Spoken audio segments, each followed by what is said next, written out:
Okay, I just press the recording button. Hold, but I need a glass of water. So give me 2 Sure. seconds. I'll be right back. Go for it. Yeah. Yeah, if you feel like you need to give a speech or something, now's your time. Oh, okay. So now that Pi is gone, we have to pull a prank on him in some way. But what prank will we pull? So this is what we do. Just get a hold of me somehow, comment to me, and then we'll figure out how to prank Pi. Or maybe how to prank myself. Either way, it's going to be great. Happy Sci-Fi Friday, everyone. Spoiler alert. Spoiler alert.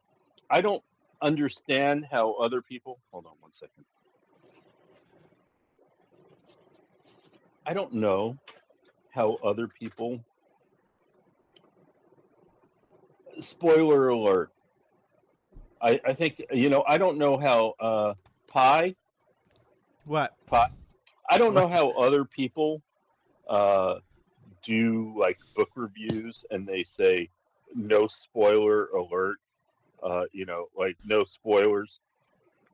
I don't understand that. How can you possibly Yeah. talk about any book without And so, what I want to say up front is there have been. Has there ever been a story that you were told that was ruined because someone gave you a spoiler? I mean, I guess on a Shamalama Ding Dong, what's his name? That movie director. Yeah, Shyamalan. Yeah, he Yeah. his stories, and this is a spoiler alert Uh-huh. for his stuff. That if you are watching one of his movies, you know at some point there's going to be the great reveal that will explain everything about Mhm. how everything got done. And he's great at that, but for whatever reason, it's not like Sherlock Holmes or watching other things where you can already know the answer. Like, I mean, there's no Star Wars movie that I felt like, I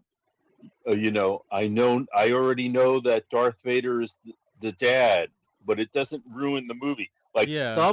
what is it about that guy's movies that kind of like, I don't need to see this movie again. I enjoyed it.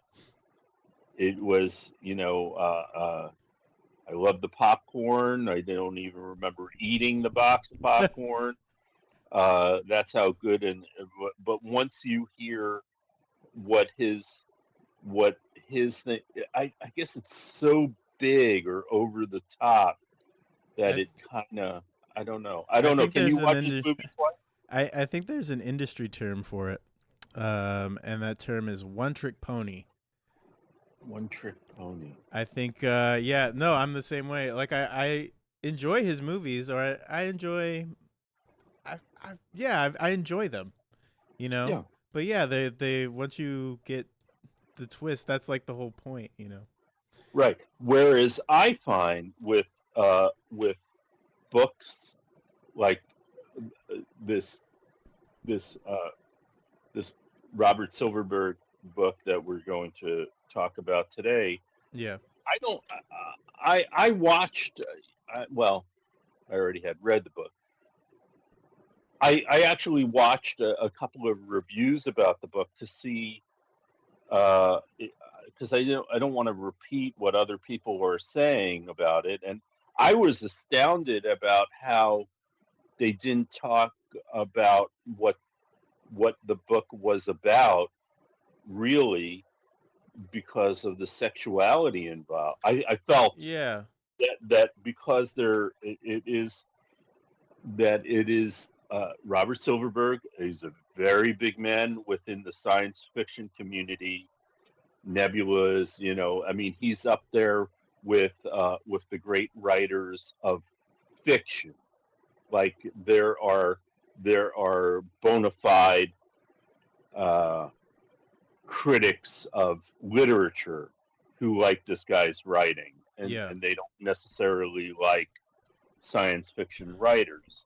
There are a bunch of people who can kind of they have developed their own language so much. One of our great ones is Gene Wolfe, Gene Wolfe. uh, Okay. the Book of the New Sun. They're on a they're like he's on a James Joyce level in some ways of writing, Okay. and but with science fiction, it doesn't necessarily have to be the greatest writing, but Silverberg is one of our great writers. I mean, didn't you feel that the book was so well kind of the characters? I guess should I talk a little bit, give the people just an idea of what this book is, and then as we talk about it, Well, will become more. should we do like a quick intro? Sure. Sorry. That's okay. I don't Oh want yeah, to. Yeah. yeah. Cut this all out and just like last week, just start. Uh, We'll start fresh. okay. Yeah, and we could. The magic of editing. We can make anything happen. Magic of editing. Okay. So I guess for the folks out there watching, hi, welcome back to the show. This is Kill This Podcast. Today we're discussing Kill this podcast. Murder it. Kill it. Kill it. Murder it. Get it out of here. I gotta get that like the Psycho or what is it? Yeah. Something like that. I think that would be cool. We should put that in the intro maybe. Yeah. Once we get around Love to it. We're going over today the wonderful novella, or is it a novel? I don't know. It's a novel. It's a short novel. Sure, a couple hundred pages. The Book of Skulls by Robert Silverberg. Man, there's laughs, there's cries, and everything in between. The story of young boys growing into manhood and all that entails. It's almost we got almost like a Lord of the Flies kind of thing going on here, I think. Yeah. What's it, 72? Was it? 72, 74? I'll believe it. Something like that. Okay, yeah, that sounds about right. And it has that feel. It's got that 70s, having lived through the 70s. It has that feel of it, So the book is about four guys. Should I just start? Yeah. Give them the spiel. Four guys. They're all going to Harvard. It's Easter break, and one guy finds a book from the 13th century in the library, in which he discovers that there's monks that say that they know a way to give people immortality.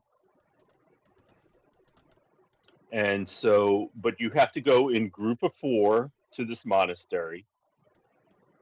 And so he brings his roommates. He convinces his roommates to go to drive to Arizona from Harvard. They stop in New York. They stop in Chicago. But they're on their path. Their path is that they are semi-convinced or half-heartedly convinced that if they go to this monastery, 2 of the people will gain immortality, and 2 of the people will be dead. Dun dun dun. One will be a suicide, and one will be that the other members of the group have to kill him. Right. Yeah. One will take themselves out. One will be taken out by the group. Right. So the way Silverberg set this up was brilliant, I thought, that every chapter is a different one of their narrators. So every chapter, it doesn't quite alternate 1 through 4. I mean, Yeah. you go back. So there's Oliver. Mm-hmm. Oliver is the doctor. He's the pre-med guy. And Timothy, and so Oliver and Timothy are united in that they're both good-looking guys, and Timothy comes from wealth.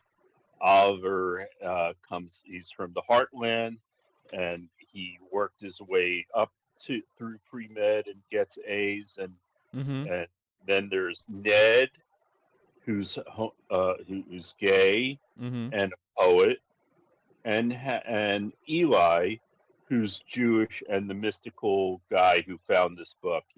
Yes. He's working in this field. And first of all, I just want to say, how great is it that universities actually really do have libraries of occultists, and so that Lionel Snell, who we spoke about a couple of weeks ago. I mean, I think he went to Cambridge, and Cambridge had many old occult books Yeah. that, and I think it's interesting that you can once, once we get enough video together, I will approach my alma mater, Queens College, and say, I think you should have our notes from the show to be preserved, because I don't Yeah. trust that YouTube will exist forever. Where'd you That's go to true. school?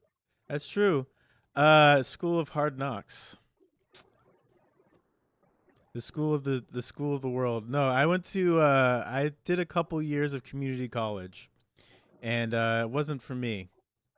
So yeah, I honestly am kind of like An kind of autodidact.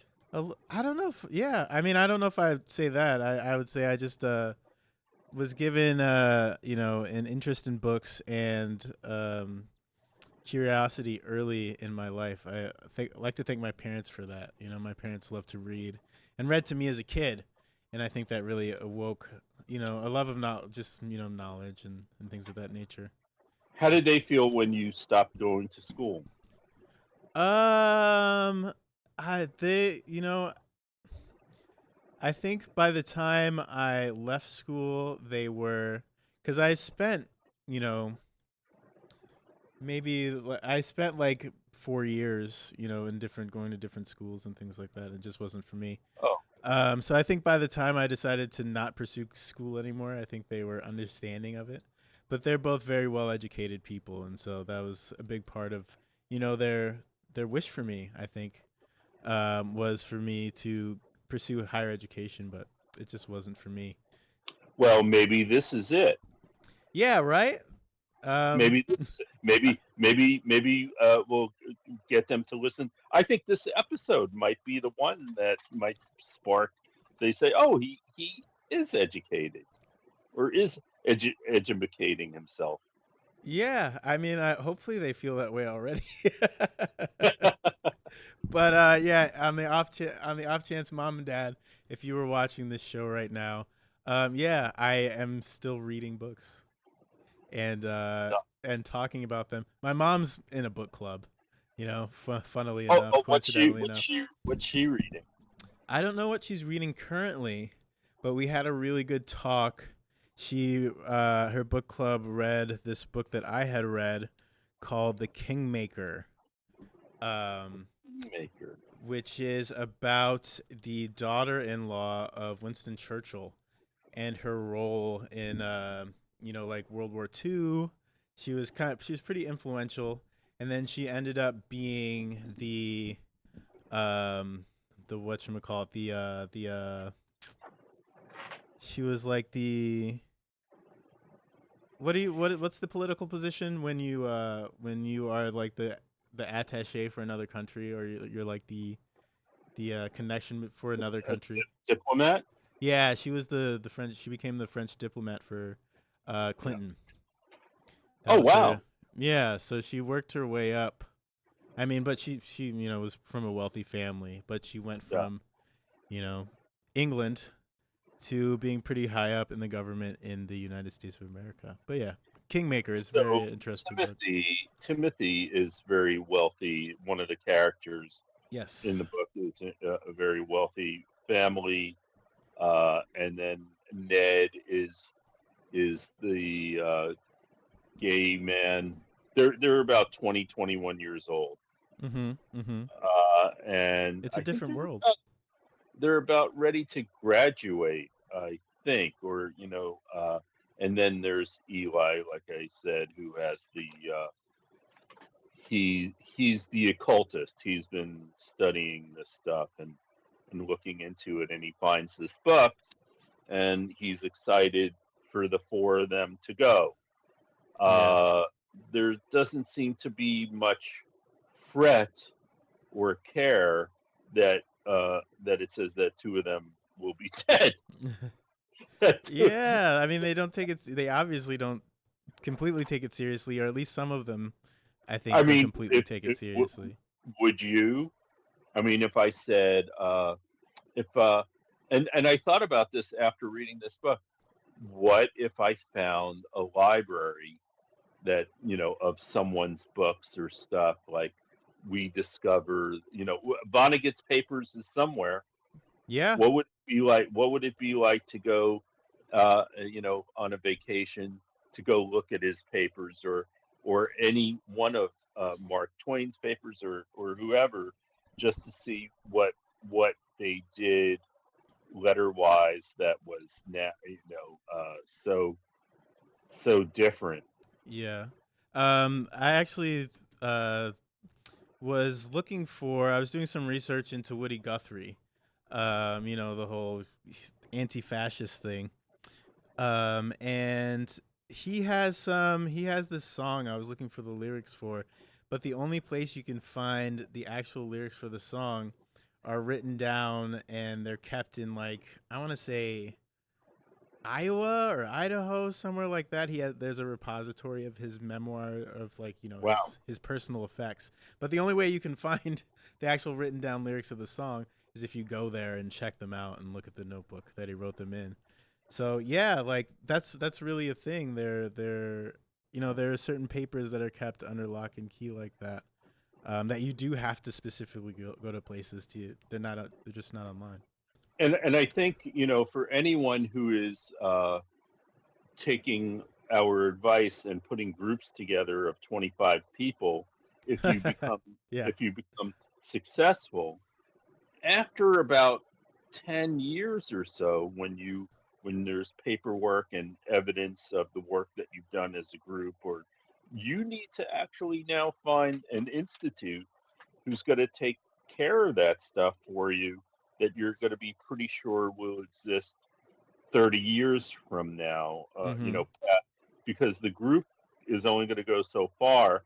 How many secret societies uh, remained secret because they didn't find a place to you actually, this is the irony, that a secret society that has worked for 25 years, 30 years, 40 years of developing their ideas, their music, their dance, whatever creativity they did, eventually needs to find a place that will save their stuff Yeah.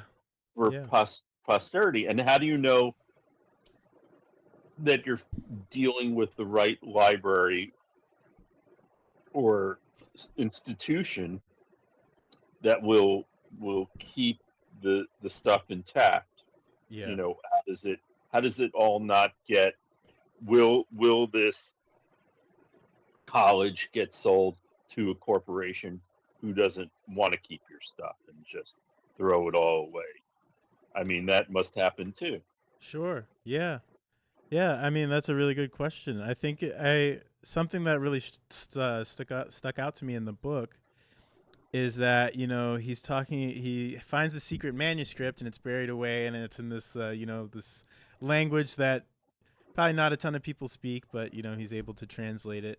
But then they go to the place, and he describes this interaction, when they first meet the priest, and about how he says, "Oh, I found the book of skulls," and the guy just is like, "Oh," and kind of laughs it off and like, "Oh, you found the book of skulls." And then a little bit later, they go and they see a pamphlet in like multiple languages, and it's everything that was in like Yeah, what is the yeah, book of skulls that he found.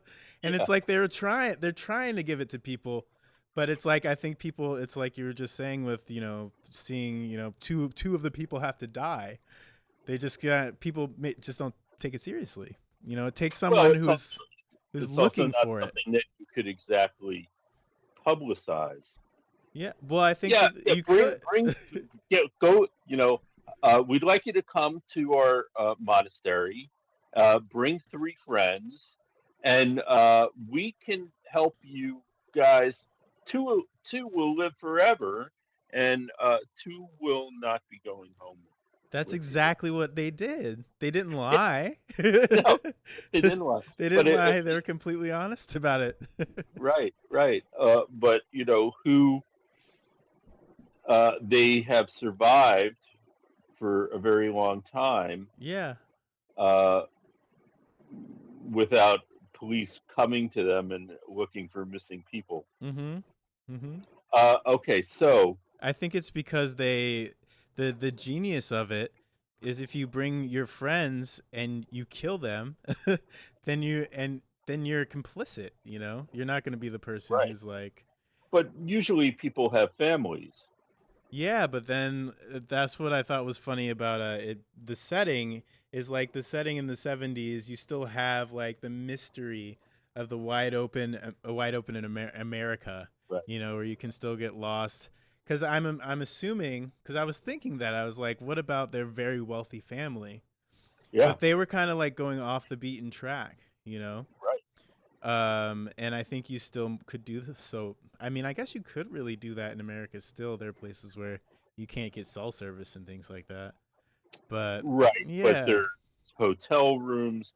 They, Mm-hmm. the guy used credit cards in Chicago. I mean, and if the family is wealthy, they could hire a private detective, go Yeah. see if anyone remembers them.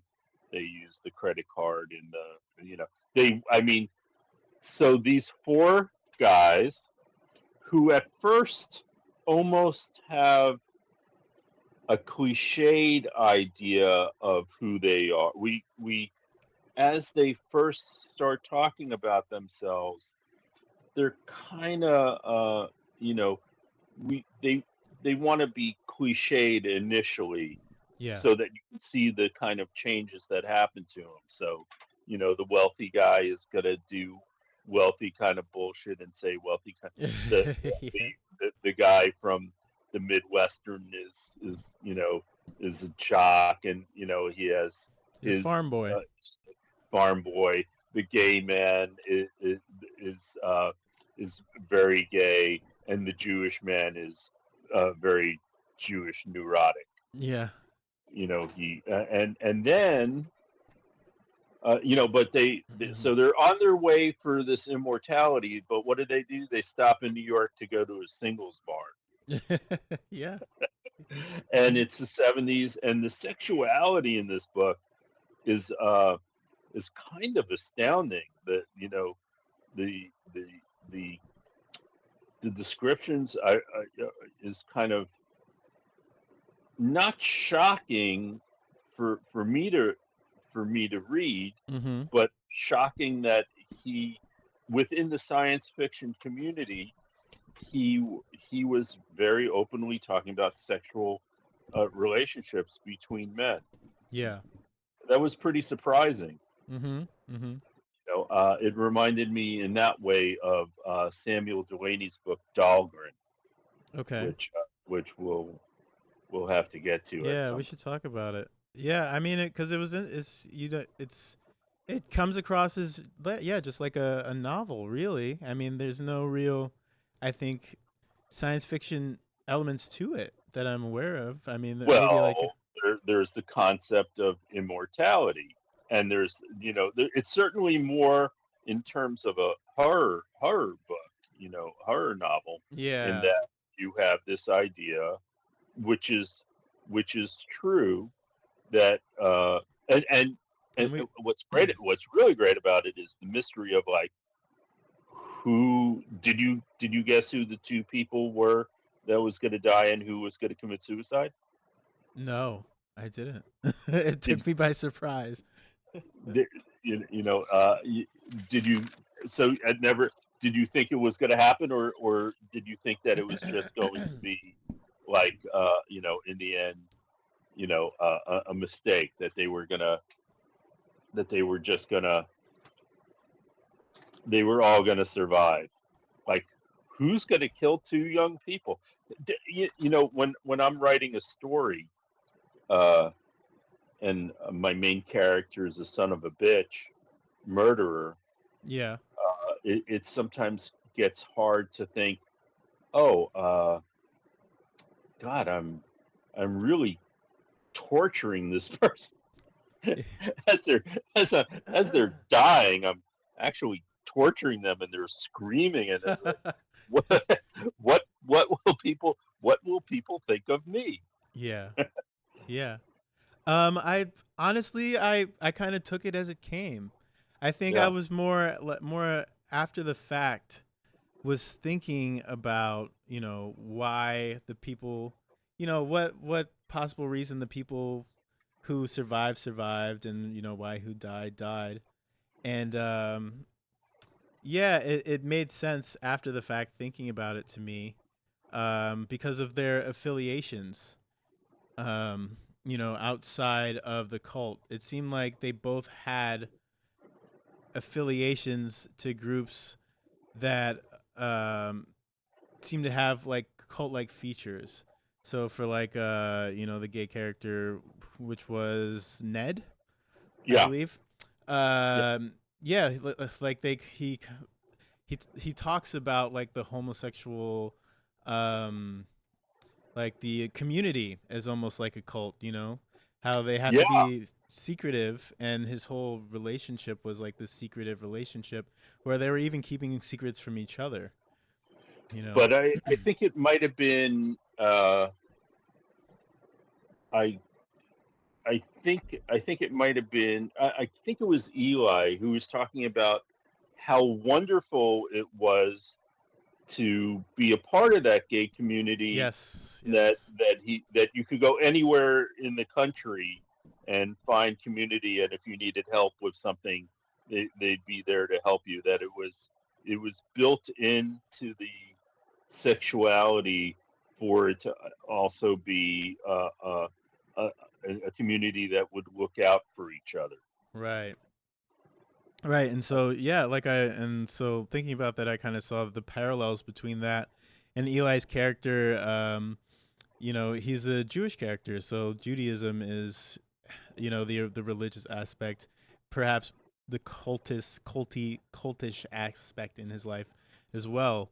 So I think they both had exposure to that, and looking back on it, that I think maybe caused them to be more invested in it and to see it through, as opposed to the others who, were kind of soft on it, and maybe a little couldn't handle it, couldn't hack it quite as well. Yeah. Well, and one of the really great aspects, the greatest aspect of the book, is that uh, each person has to reveal to another person in the group a truth about themselves that they can't handle on their own, that they've never revealed to anybody else. Yeah. And all four of these people had incredible secrets that they didn't want to share, that dictated, if you look at what their, I think let's really go into spoilers right away. Yeah, yeah. We might as well, because So, else it's not going to be a fun right, conversation. right. So Eli, uh, who did this mission, to who found this book, and the synchronicities involved for with him finding this book, that he Yeah. translated the book, and that he convinced that he happened to have three friends who and that they could do this trip. Uh, his big secret is kind of uh, whereas other people, I mean, Eli's secret is that he plagiarized his paper, Right. uh, and he cannot handle that, and confessing that has already, so they're in this monastery, they have to confess to each other, and he knows that just by confessing this story to one other guy who's not going to tell anyone anything has actually jeopardized and ruined his career. Yeah. He knows. Why does he know this? Uh, and maybe that's why does someone why do each of them actually even want immortality? And Mm-hmm. for I think for Eli, his his reason for wanting the immortality is connected to being a plagiarist. I don't know how I mean it yet. Do you know how I mean it? I'm not. How you mean it is him being a plagiarist because he. That's an interesting question. I guess I hadn't really thought about their reasonings behind why they wanted to be immortal in the first place.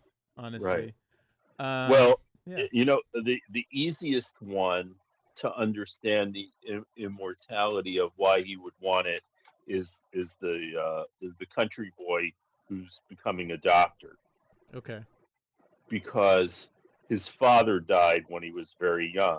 Yeah. His father died at the age of like 36 Mm-hmm. or something, and so there's a point where this potential doctor is talking about, like, I I I'm an A student. I did everything right. I'm going to be a success. I'll have 35, 40 years if I'm lucky. I'll have 35, 40 years of a life after this, and then but I don't want to die. I want there to be more. And Mm-hmm. the doctor is the one who who's most frightened of when there's a car accident, and they are in a car with the,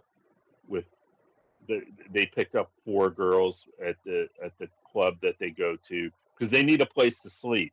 Mm-hmm. That's why they actually go to this singles place in the first place, because they're looking for a place to sleep, and they're all in the car, these eight people, and someone says how the doctor wouldn't want to stop because he's actually squeamish Okay.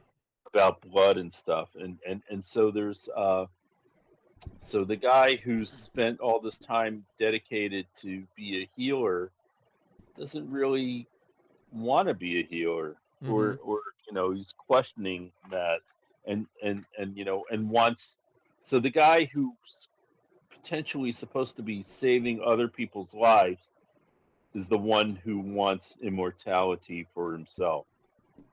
Interesting. Yeah. So you got that guy, and Timothy, the wealthy kid. Mm-hmm. He knows that he's just always going to be wealthy, so he knows that he's always going to be having a good time. He could travel, But you know the what is what their ideas of what, or even what most people's ideas of immortality are. Let's do that. What's your idea of immortality? Like, what would you want from immortality if you could have it, and why, and what are some things of why you wouldn't want it? Oh man, great question. I think to start off with, well, the reason why I wouldn't want it is because you just watch everybody die. I think you watch everybody who you've ever cared about will ever care about all their children. It's just a constant parade of, death of people you care about. And I think you probably at some point have to make the decision whether you're just ready for perpetual heartbreak or whether you just want to be like alone for for however long. So I think that sounds, pretty depressing in and of itself. Yeah, Um, that's a good one. but in terms of infinite life, I think that I think the draw, at least for me, is infinite knowledge. It gives you the time to find out everything you could possibly want to know about time, the universe, everything. And so I think from, maybe a scientific and, educational perspective or just pure curiosity, that would be it. Well, there is a thing called quantum immortality, Yeah. where the mathematicians, the physicists, are actually proving that everyone is already immortal, that there is infinite, it's the the multiverse. Okay. And I mean, and they have the math, which, neither one of us has the math, Uh huh. but they have the math, which says, they're not going, they're calling it a theory, but they really believe it.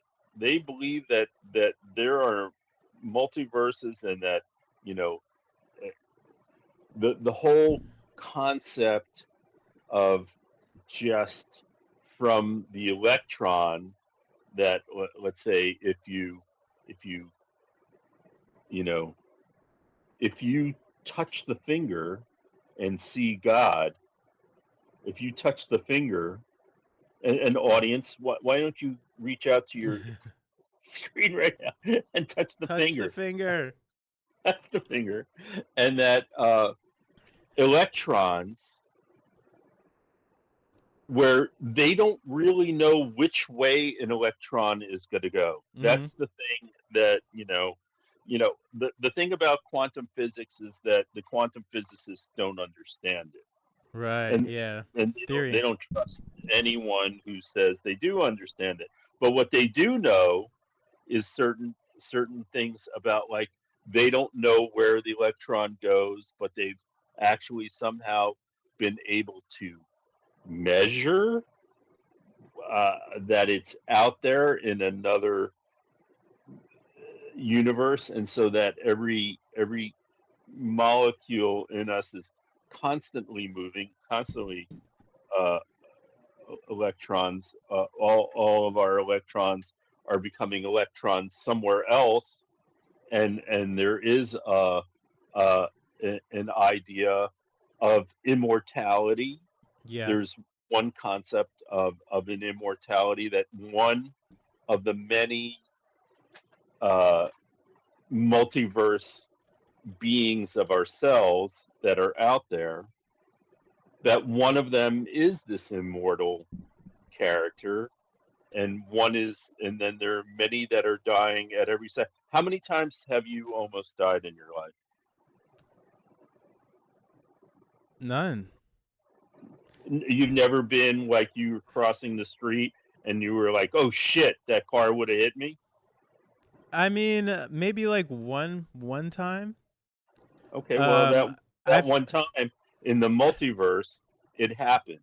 sure, sure. And so that, every time that there's been, like, have you ever gotten an electric shock or nearly drowned? Has anyone ever? God, I've almost died just about every day in my life. There's Yeah. another situation where I think, oh man, I could have died here. Yeah. I mean that I I'm trying to think there was something I came across where they talk about, the concept of almost dying, and I'm trying to I can't remember, but it's basically like you can't I don't know. I'm going to butcher this, but it's like how do you almost die? You can't really it's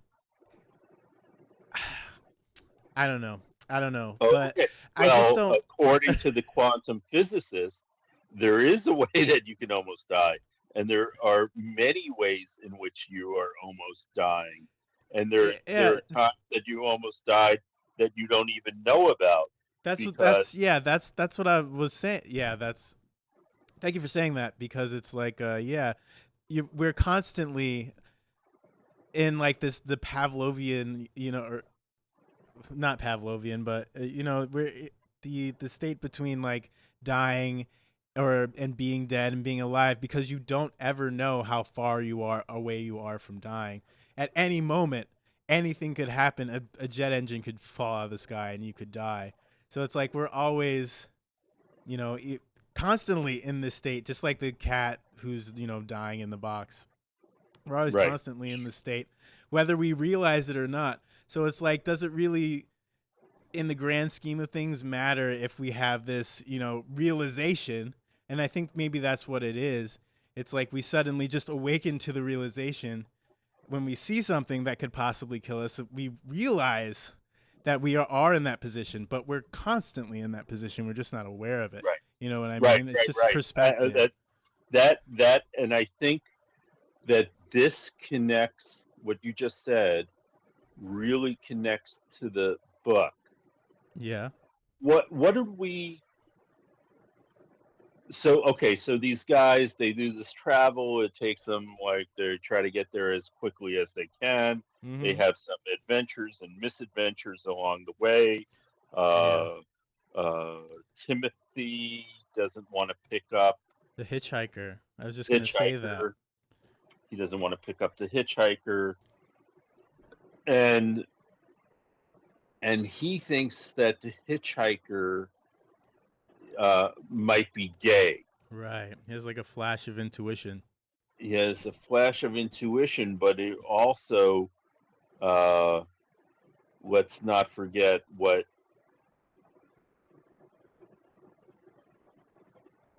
No, Timothy's secret is that he raped his sister. Right. Eli's secret is that he's a plagiarist. Right. Uh, Oliver's secret, no, Oliver's secret. Wait, Ted. Wait, hold on a second.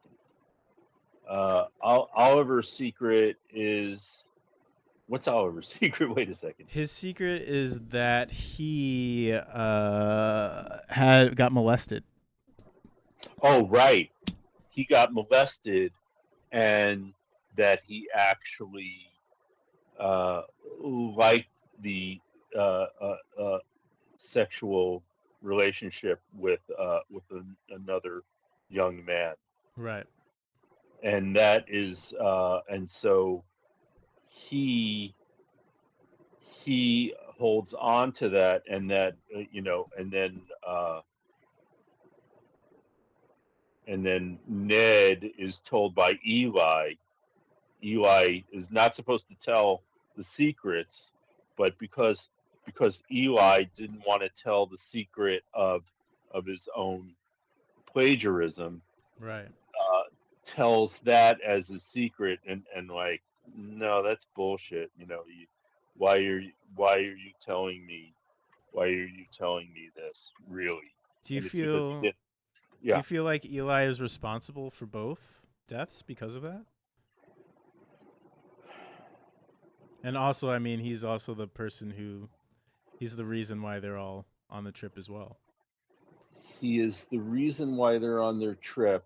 I mean, and that's why I said earlier where I felt that his guilt about the plagiarism, he ruined his life when he plagiarized. Mm-hmm. Uh, so he may as well leave this world to go find the world of immortality. Right. In this, may as well try to find it. You know, Because they're just there, right? Like once you become a member, it's like you just stay as a member and just hang well, out and work you there. don't. There's an initiation process, Right. so they have to go through the initiation process, which they have to work the fields. They have to do all the things that you hear about other cults, and then women are presented to them Mm-hmm. for sexual release every day. Yeah, that was an interesting addition to it. Well, It was like the fan. It's like a male the male fantasy, right? which is true in a lot of cults where sex is used to keep people in place. Yes. Yeah. I mean, it's so interesting because what we're learning from about immortality is that immortality is a kind of pattern, that there are rituals involved, that everything is not about the immortality, is a lot of fucking work.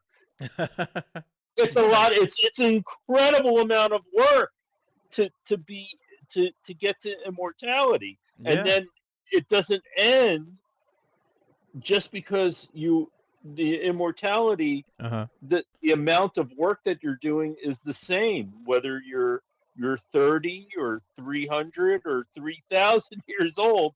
Everyone, all these monks who who look old but are able to do all the work, so uh, in this story of immortality, and this is something that I want to get to with you, and I want to explore the idea of beliefs, because they, as they are doing the rituals, like, uh, and this is good for anyone who wants to start a cult. That, Yeah. one of the things that we can be very helpful for on this program Mm-hmm. is actually helping other cults. But remember, the key to any, when you're questioning whether or not, when you created this group of 25 people that I keep talking about, and you want to know, have I created a cult, is, or are you in a cult, is how much questions can you keep asking? If Right. you're if you're allowed, if you feel comfortable asking the questions and that you can ask anything, you're not in a cult, because you keep getting satisfactory answers, which then allow you to ask more questions. So I think that is and so, and as I've been saying since we first started this thing, Mm-hmm. that that my belief system has been, as I got older, and I think that is what really, I think, where I I'm grateful for my college education, because really, if you think about what my college education was, is learning belief after belief. This is what the anthropologist believes. This is what the sociologist believes. This is what Jungian psychiatry believes, and all these beliefs for me became tools, not to hold on to believe, but to just keep kind of asking the questions. I wasn't trying. I was never trying to find a single truth from it, but just what it's the delicatessen theory that I've come up with, where you pick I'll take Right. bologna I'll take is my Christianity, and salami is my Judaism. Give me a pound of this and a half Right. a pound of that. And we're all making sandwiches from the beliefs that I learned about, which meant giving up the idea for me, as that I was being raised to believe something that I had to that I had to believe in. now it just became another story of interest. Yeah. It's Yeah. like I adapt different beliefs like a hacker learns different Yeah. languages. I feel like that's so important, and I think that that's a key part of any personal evolution is the ability to take in things that are true and accurate, and to release things that are that don't serve us. I was actually doing some research. In the future we'll have the podcast that I was reading, talking about the 1,000 year conspiracy or whatever in Germany. But I was reading about about like the We can bring that up now if you want.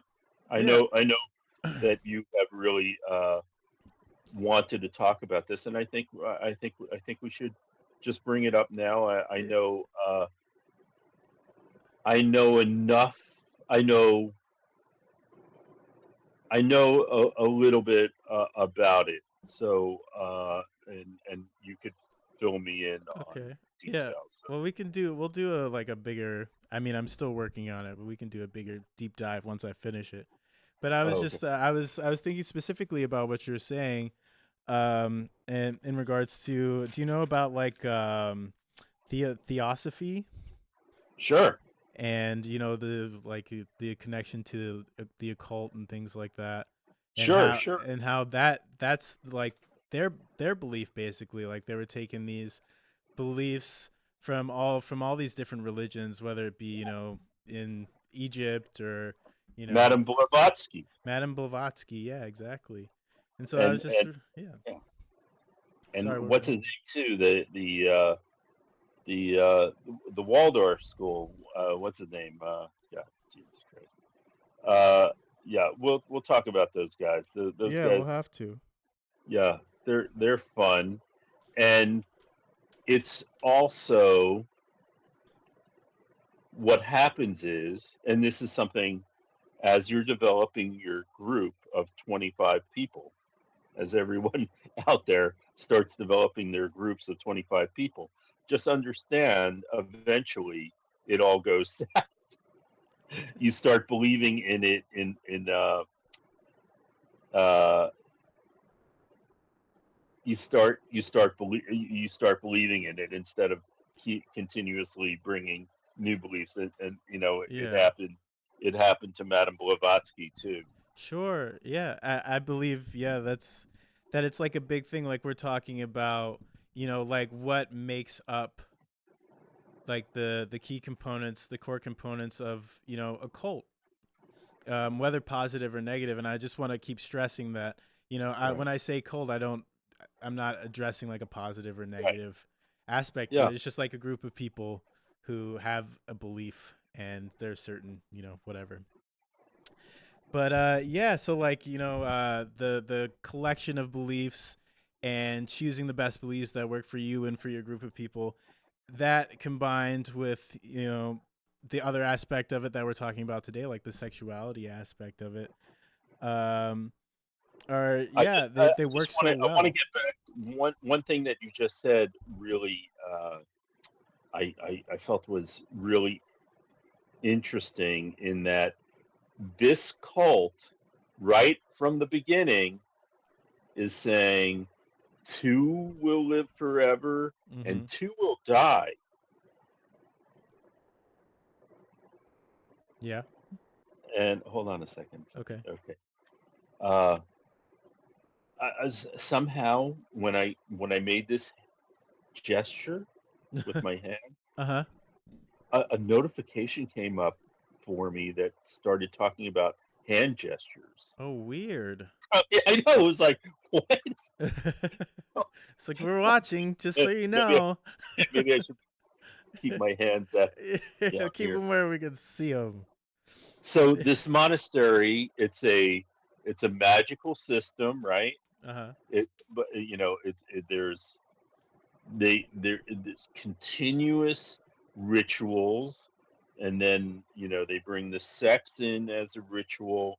There's prayer. There's all Yeah. the typical aspects of what any other religion brings. But What they are all?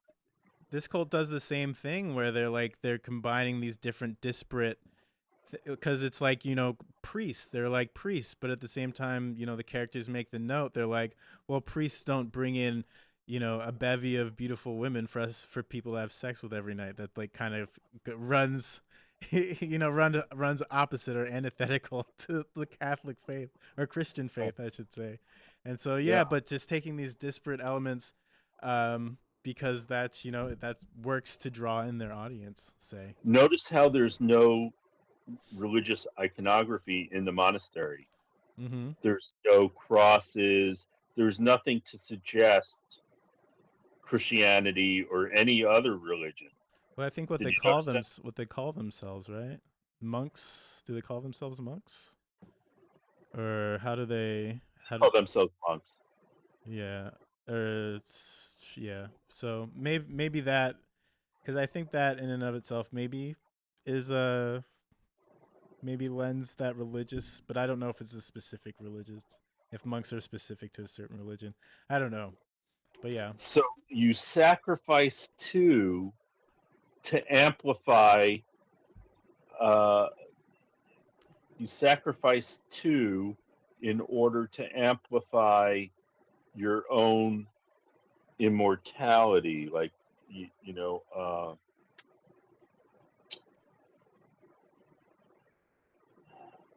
Yeah, like a life for a life, Yeah, which is there's something about that.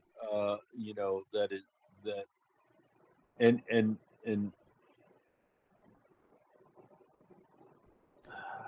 it's like the you know it and it, I don't even know what to say about that right now. the I law. it's Well, I the, could for all my the anime for all my anime nerds out there, it's the law of equivalent exchange. yeah. I mean, the monastery is a belief machine. The more you believe in the machine and the Mm-hmm. rituals that you do, that almost is the immortality. Mm-hmm.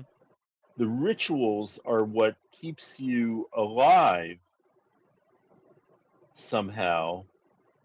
Uh, there, di- is there even ever any talk of divinity?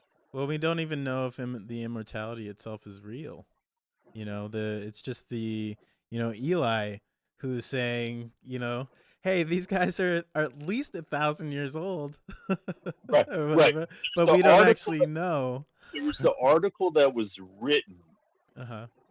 and within that article, they were talking about the same priest or something, the same monk, Allegedly. allegedly. Let me see. Allegedly. I think I wrote it down or something. Hold Okay. on.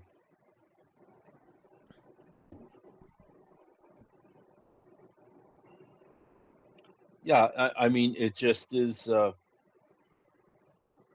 persistence and just following the rituals and the belief. The Yeah. immortality can be boring. Now, the reason why I don't want immortality Uh huh. is because just because you're immortal doesn't mean that you're not going to get sick. So you could be actually just in a pile of liquid Mm-hmm. and now unable to move or do anything. You're just in the hot Arizona sun in just in a pool of uh your own waking death.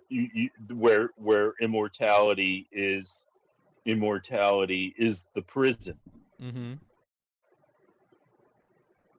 Yeah. uh it's a belief prison, which which for fuck's sake, which is kind of what I I kind of been talking about since we started this thing, where beliefs can be a prison, and then to den- deny beliefs of other people's uh, divination and experience can also be uh, problematic because non believing in nothing is a belief system on its own.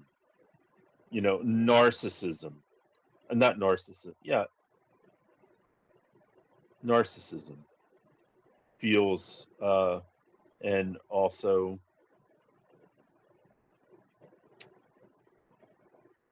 where, uh, I don't know. I have to The think. yeah, I'm trying narcissism and yeah, what is that? What is that? Um, what's the ism? I Yeah, feel like I feel like I hear you. we're, But we're, yeah, we're, we're missing out on isms today. I'm sure it'll come up at Yeah, some yeah, point or another. But yeah, absolutely. like I think for me, what really comes out or strikes me is these cults, and they have like these grooming behaviors, these cult behaviors, getting people to do, like I don't know, like this. I would say that this book isn't really pro cult, No, if I had to say. And so right. yeah, like That's interesting of how his. So you have these four kids, and they are educated now. They've got their Harvard degrees or getting them, yeah. and they're discovering that their own personal beliefs has been kind of a trap for them. Like Mhm. uh, like the gay kid, his parents doesn't know that he's gay, and and uh, and they, and look at how. Um,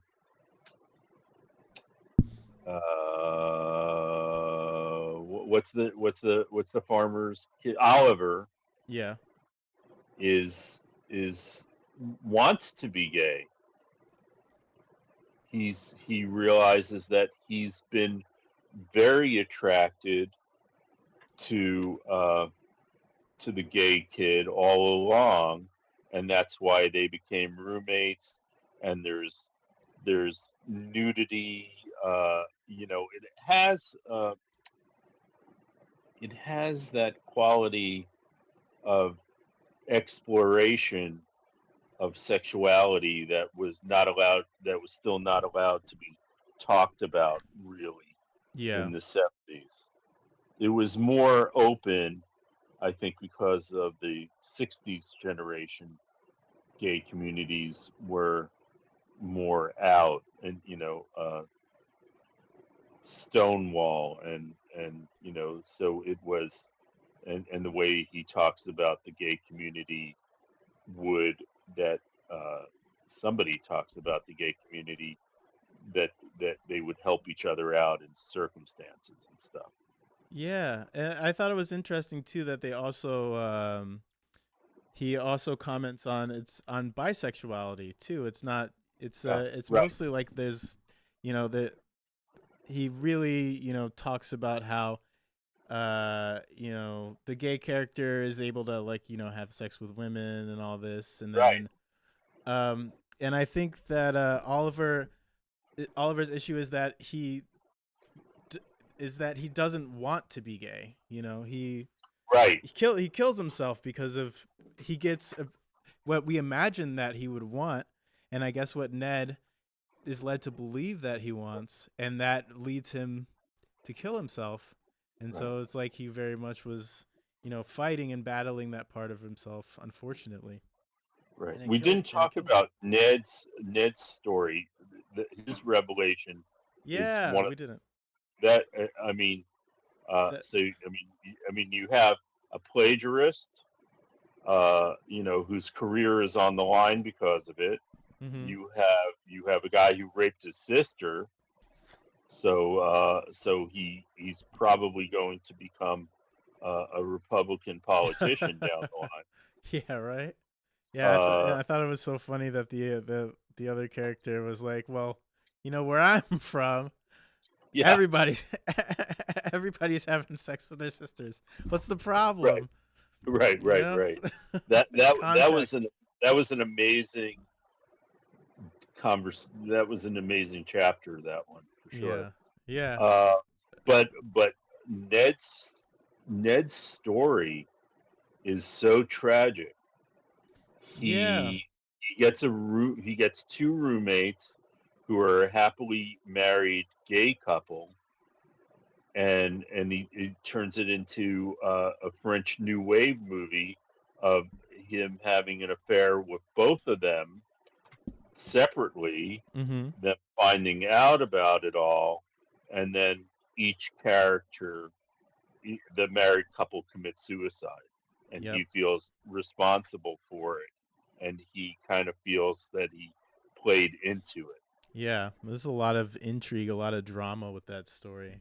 Yeah, It really felt alive. It was jumping off the page when I was reading it, and yeah, yeah, it was very interesting. And I thought it was interesting because like at the end of the day, he caught a lot of flack for that and gives himself a lot of flack for that. But like he didn't do anything. Those both of those people took their own lives into their own hands. He was right. just there watching. And they knew what they were doing with having the affair with Mm-hmm. him. Right. Yeah, it was really interesting. Uh, And that was like it was making me think that he's portraying like the gay culture as a cult in and of itself, where you have this hidden knowledge, the secret knowledge, and the cost, the price for it getting out is just like it's like the cult, the skulls, the book of skulls. It's like two people, he enters the relationship and two people died.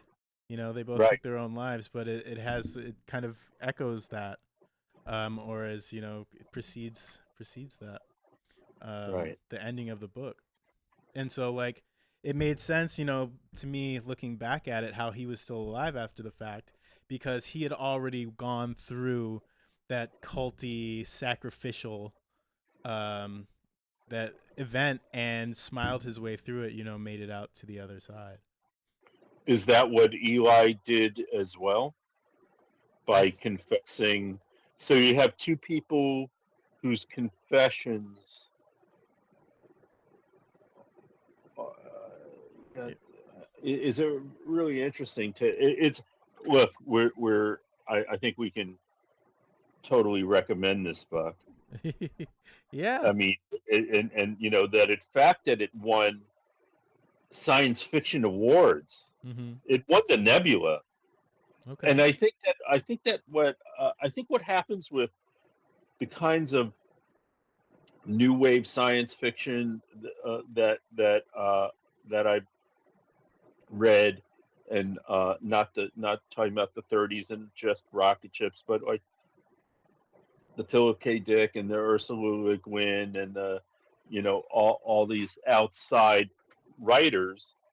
It's not that they're really writing specifically to an audience of people, just about rocket ships and some travel guide with ray guns. Mhm. We're talking about real emotions that haven't been introduced, and they're put into a situation where you could think, well, what would I want from immortality? Would is, do would I want to live forever?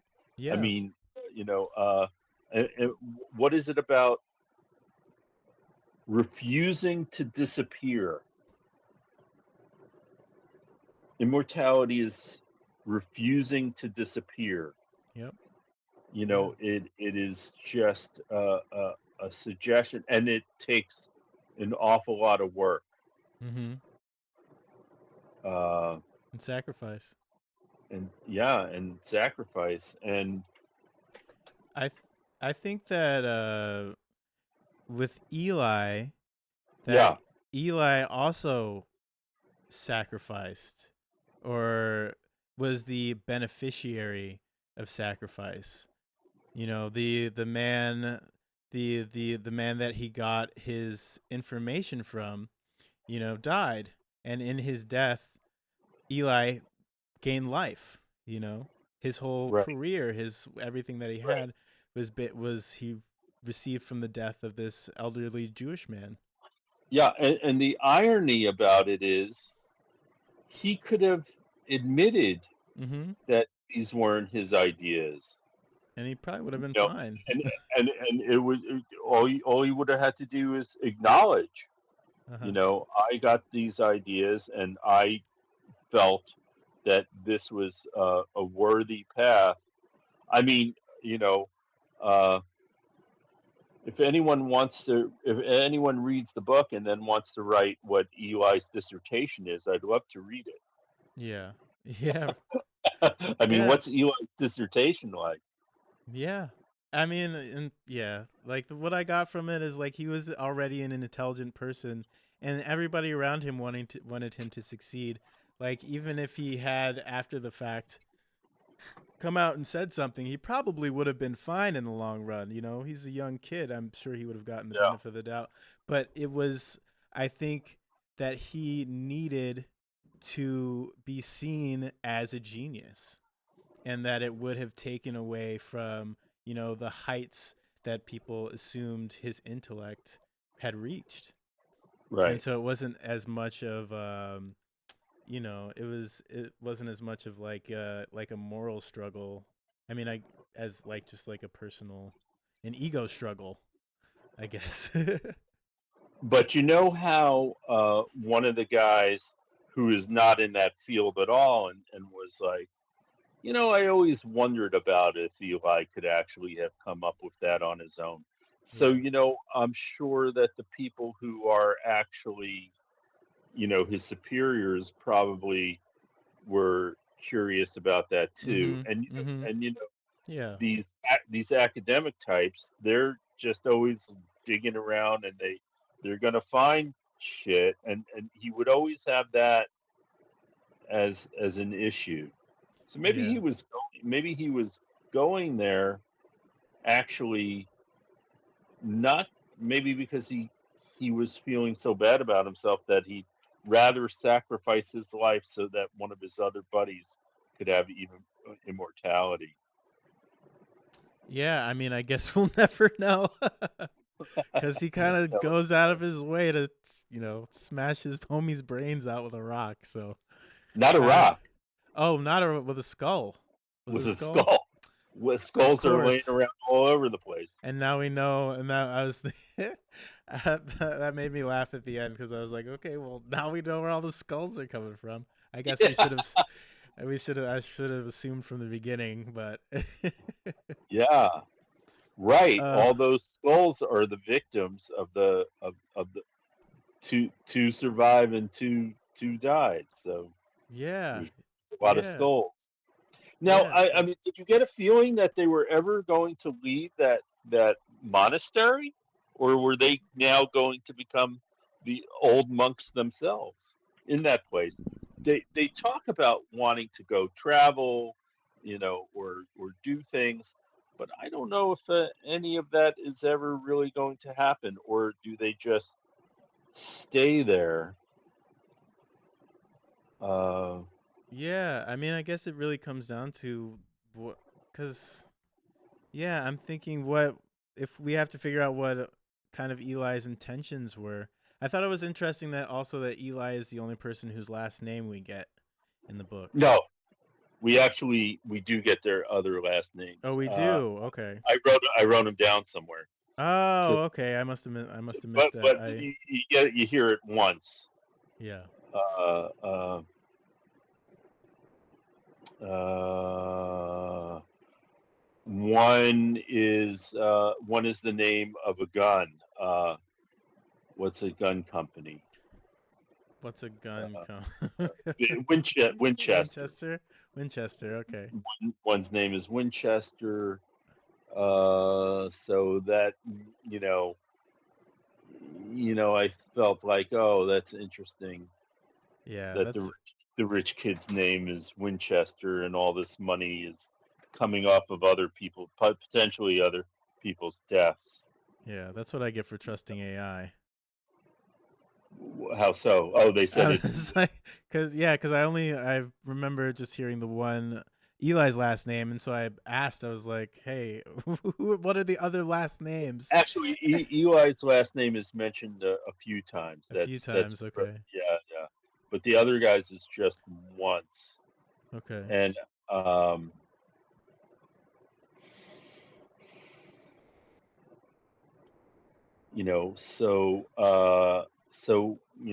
so what do we get out of this? We get like that belief is a costume. It can be interchangeable. You can change the costume. It's a spell. As a kid growing up, we believe things that our parents told us, because why would they just tell us stuff if it wasn't true? Right. And so you know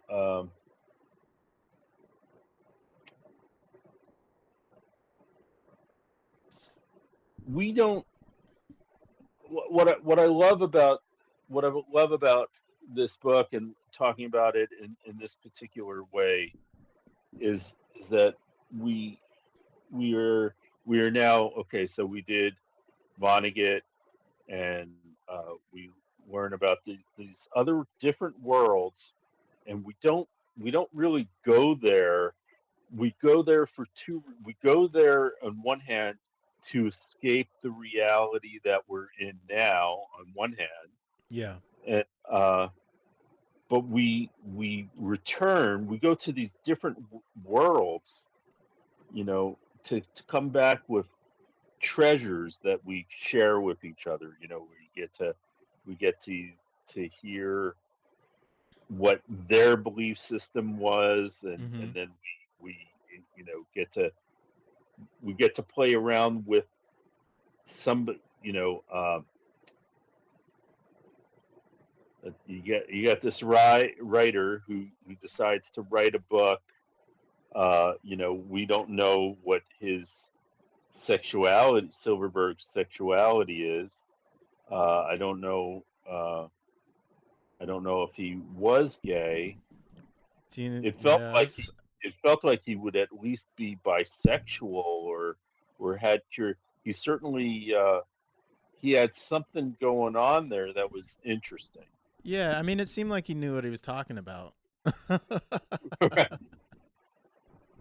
it, I'll say. it did seem like he knew what he was talking about. Of course, now that we've read the book, now we could sound like we know what we're doing. Right? Yeah. Yeah. I mean, I mean, it did give us, we return from this world different, knowledgeable, accepting, understanding the pressures that some people have of having to not come out and be gay. right. I mean, we got Mitch McConnell who Oh never my came goodness. out. Yeah. There's R.I.P. a lot of stuff with him that suggested that he was gay. I don't know. Lots of politicians. I was gonna bring up, how they talk about grinder and like the Yeah, RNC, how the grinder servers are crashing right, at all of right, these and meetings. how Grinder came out with this knowledge and said, "This is what's going on." Because they never say uh, what their clients are doing and stuff, but they were Yeah. so frustrated with the Republicans who are so anti-gay and gay at the same time. That's such a huge part of this whole puzzle, I think, and Yeah, why I'm so interested, especially in the sexuality part of it, because by weaponizing people's sexuality, by saying people, are evil or whatever, they can't be this way. Um, it really puts people in the position of, doing things that they may not want to do. There's a lot of negative things that arise in this book specifically from being gay. Um, and it's a real shame that people, that sexuality is weaponized in that way, and people just can't be who they are, um, without feeling, Well, right. How they feel pressured not to be able to reveal who they are. Now, getting back to uh, getting back to the Nazis for 1 minute. Do you know sure. about the the the soldiers, the Nazis who dressed up as transvestites? No, I don't know if I do. Oh my God! I know Oh my that God!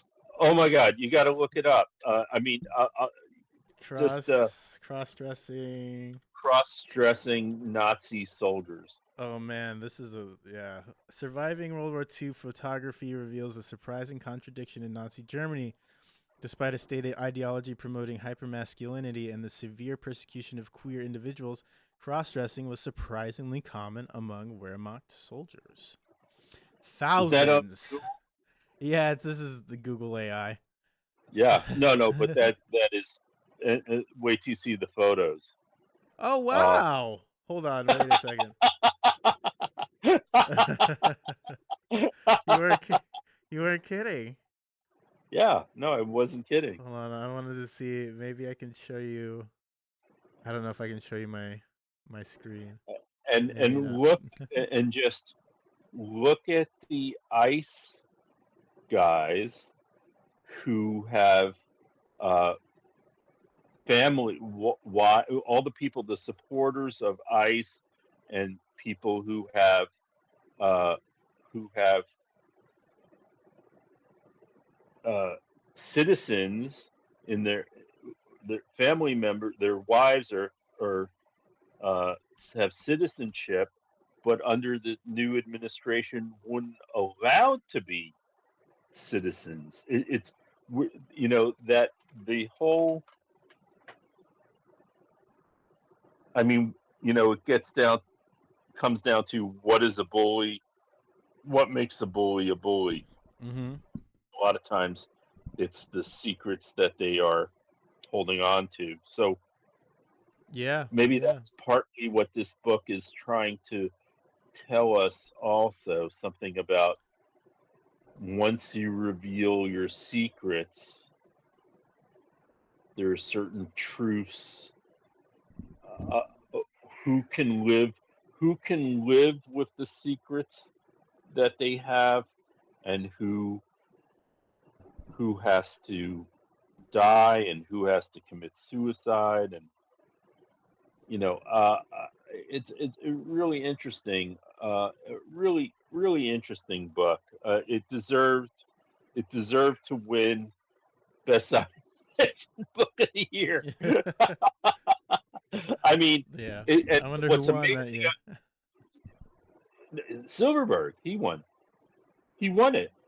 Oh He won well, the what do you mean? he won the Nebula Award. But he within that community Mm-hmm. of science, he didn't win. Book of the Year from the New York Times, but Right. maybe he should have. Like Yeah. he really came through with uh, with us having to explore aspects of ourselves that we don't normally get to explore. I mean, Yeah. and it's an old book. There's been a lot of books that I'm sure have done a better job, but he certainly, I think, helped open up doors of exploration. I wanted to ask, when we were texting, you had said that Silverberg took the cliches of gay culture and spun it on its head. I was wondering if maybe you could expand on that a little bit. Well, I didn't just mean gay culture, all of them, you know, the Yeah. Jewish kid was very Jewish and neurotic, Right. and he could only be initially uh, that that what uh, that he took, like what they, because it's each person is writing like a journal. Each chapter is a different one of the four characters, one of the four main characters, and they're writing the chapter. And in the beginning of the book, there's more of a cliche ideas of how they see each other, Right. uh, how they see themselves, and then as they're doing the you know, as they're cre- casting this spell upon themselves, how their beliefs are becoming a tool for understanding how what it means, what it would mean to be immortal. What does it mean? There's a certain honesty and truth that comes through that breaks away from the opening chapters of how they identify Mm-hmm. themselves, or as they're seeing their friends. It becomes a different way. They're no longer um, talking in the cliche ways that they might, like the Yeah. way uh, Ned Ned is gay. He goes into a club, and in 30 seconds, he's in a bathroom with a guy. You, that kind of, uh, you know, all of that. As the story is changing, they, I, Ned proclaims his love for Oliver, and Oliver talks is now openly talking about how he loved Ned right from the beginning, and that's why he wanted Ned as a roommate. And so, and Yeah. It there's, was like a test yeah, to there's, himself. and then they don't have to test themselves anymore. You can finally just be them, be themselves. So Mm-hmm. that, I mean, and if you think about what is going on in our country with these people who, you know, have uh, all these ideas about race and women, and Yeah. if you, if they, as they have to reveal themselves uh, in honesty, whether they're being arrested or, for, and then you discover who their partners are, and you know controlling of women is a big to do for a lot of these guys. Yeah, yeah, it's a huge part. I think of the bigger conversation of any cult. And I do think that we just live in like a large system of various sized cults. Is like sexual subjugation and Yeah, control of control of sex, or control how you're able to express your sexuality. And it's here in this, it's up to like a national level here in this country, where where it's these huge wedge issues where you have these marginalized communities who are targeted via politics. The trans community making up, I don't even know how small of a percentage of the U.S. population, probably like 0.3 or something like that. yeah. And but it's blown up into this whole huge thing because of politics, and it's always just a means of control, I think. And it's, yeah, Easy, it's a real easy shame. targets. They go Easy. after easy targets. Right, right. And yeah, yeah, sexuality is just one of the easiest things to get people all hopped up on. For some reason, I don't know, sex excites people. Yeah, Craziest thing craziest thing ever. yeah. Sex excites people, and that's why they get guns and kill. Yeah, yeah. It's true. It's true. Frustration. Yeah, mass Yeah, frustration. Yeah, and so yeah, I think we see, all these cults, and I'm sure we'll get into more detail in the future. Yeah, But yeah, that's a big part of it. yeah. So yeah, I mean, for me, we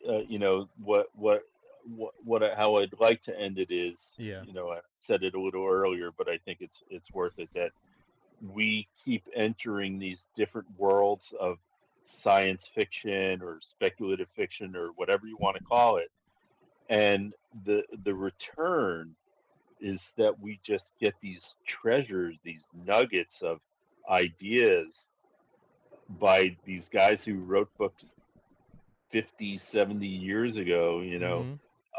and they were able to tell kinds of truths then. They found a way to tell a truth about difficult subjects Yeah. by by creating either a science fiction story like Vonnegut did, or really this is based in occult horror. I mean, that's what it is, but you don't think of it that way. Mhm. It's like that book that I was telling you about, uh, uh, Blackwater, which is, Mhm. essentially just, you're going through 80 pages of this book without anything occultish happening. And then it's just out of control. Yeah. All of a sudden you're dealing with a a a, a, a, a shapeshifter who is you know from the water, from the river. She's from the Blackwater, Mhm. and she's able to transform herself in, into a human shape. And man, she does not like to be fucked with. These monsters do not like to be fucked with. Something about it. Yeah, I'm looking forward to. I love science fiction, of course. I love um all these kind of you know wild, crazy stories. Of course, they're super entertaining. And what I am looking forward to, and what I think that we're doing that I think is great, is we're bridging the gap between taking those issues that these people are talking about and showing the reality of them, Yeah. and hopefully we can take that knowledge, like just like you were saying, and learn something from it, and Right. maybe Well, hopefully, head in the right direction.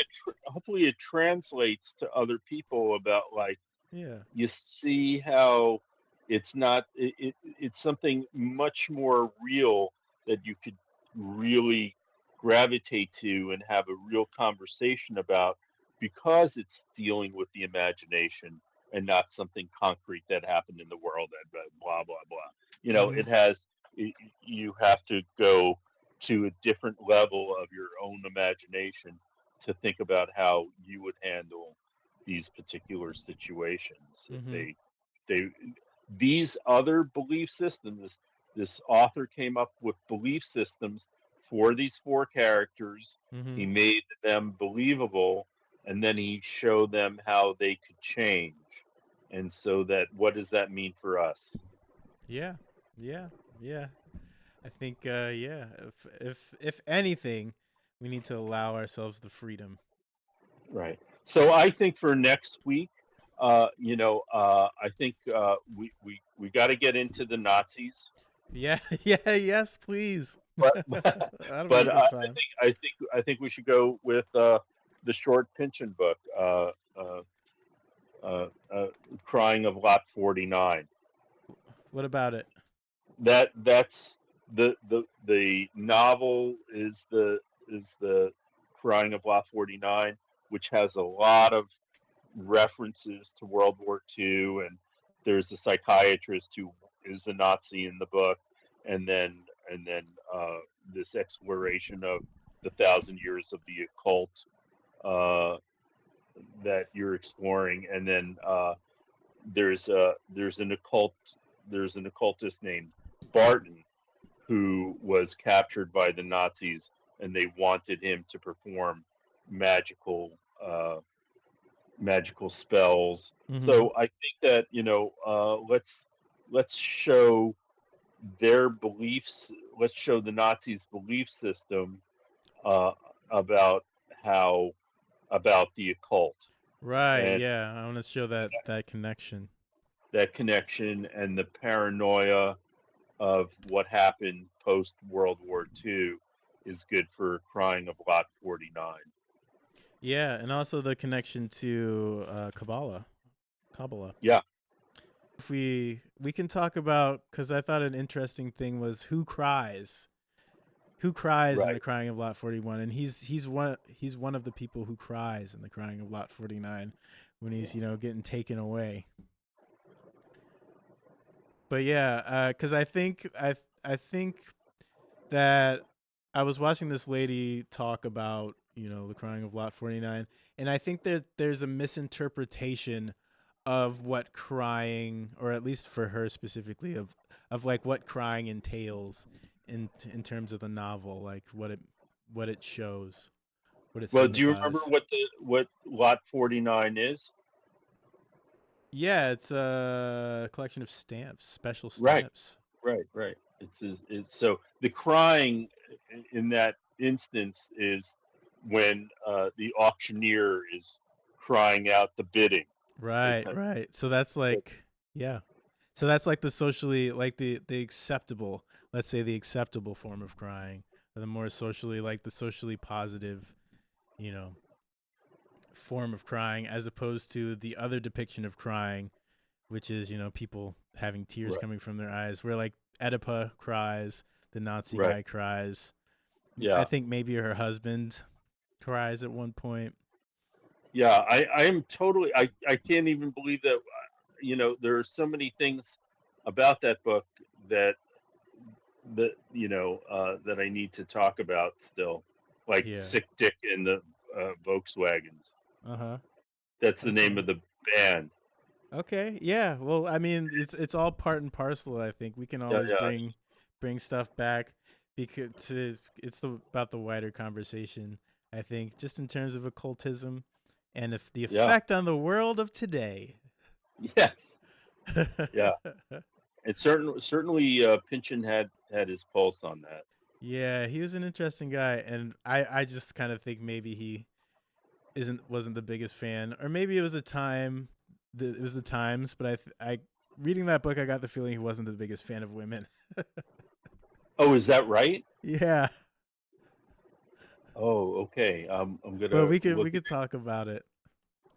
I mean, Yeah, it's all related. It's all related. yeah, for sure.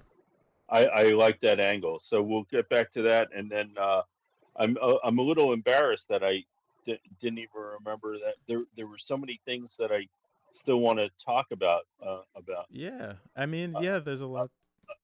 about the post office. Yeah. Okay. Okay, well, next Maybe week, not. maybe I am losing my mind. uh, I think we're We'll just all. we'll just do the same episode every week. Okay, I'm okay with that. That'll be easy. That'll be Let's talk easy. about the Book of Skulls next week. I mean, hey, I think that there's a Nazi connection in there somewhere. There just has to be. We Yeah, just haven't and we just have to find it. let me know if there's something Oh, you some know other what it book. is? Sorry. What? Yeah. We were having a conversation. Uh the part of it is the Atlantean. I mean, that's when we talk next week when we talk about Blavatsky. But Okay. in the book of Skulls, Yeah. there are the monks. I'm looking at the Wikipedia. It says the monks' teachings include a history of immortality, alluding to prehistoric shamans and advanced Atlantean scholars. And so Okay. that's one of the connections, the occult connections between all these Definitely. people. The Nazis were super into Atlantis. Yeah. I'll have you know. Yeah. Yeah. Yeah, small worlds. Yeah. Interesting. Okay. Hmm. I'm excited for next week too. This was a good. I like this podcast. I thought it was fun. Yeah. All right. Okay. Till next week.